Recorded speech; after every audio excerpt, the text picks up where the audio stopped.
I'm representing the Alliance and everybody else who cares about the NHS.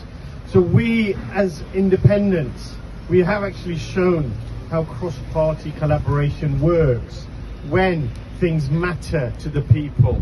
We have voted with pretty much every party on amendments or legislation that benefit our country, our constituents and our public services, including the NHS. And it is a model that I would recommend and promote to all the people of Britain, to say if you want to take back control of your democracy, the only thing that the mainstream parties will listen to or respond to is the people's voice and a threat to their positions in power. So please do support your independent candidates in council and future general elections.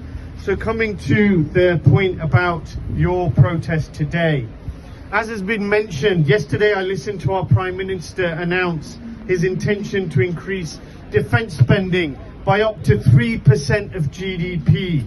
And I thought, like millions of people in our country, why is it that they can always find money for war, but when it comes to the provision of health services, we are always told it's in short supply? That's a shame, and that's a lie.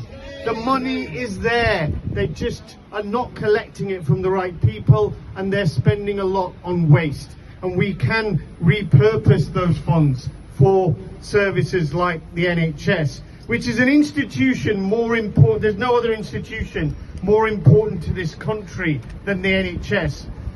It guarantees a safety net to all, regardless of income, that you will be looked after in your hour of need. And there is nothing more precious than life. Those that protect and preserve our health make a contribution to society that is second to none. So I want to use this opportunity to thank all those who work in the NHS at whatever level, for your contribution to preserving the health of our nation. But I do understand if NHS workers feel cynical at politicians praising them while at the same time cutting funding for the invaluable work that you do. The current government is full of people who got their photos taken clapping NHS workers during COVID. Yet they are the same people now wanting to privatise as much of our health service as they can. And I've worked in the private sector for over 25 years. I've worked in big corporations that have been outsourcing services to big corporations around the world. And that cycle is now ending. And those same corporations are now going back to insourcing and bringing back those services in-house so they can better deliver at better value. And the NHS is the same.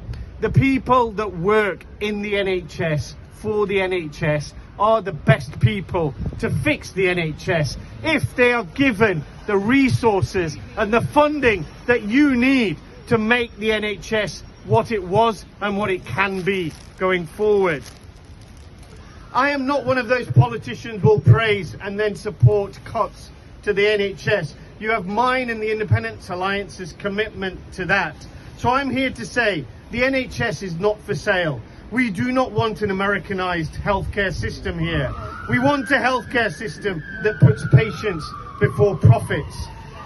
Private companies have no place profiteering from NHS contracts when every pound of the NHS budget is desperately needed for more doctors and nurses and all the other valuable staff that work in the NHS. They need to be valued, they need to be paid a real living wage, and they need to be supported.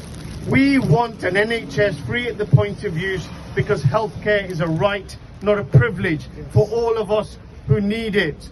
So this government, I say, stop paying lip service to the NHS and start providing the level of funding it needs so that the NHS, an NHS free at the point of use, because healthcare is a right, not a privilege for all. Thank you for everything you do. Thank you.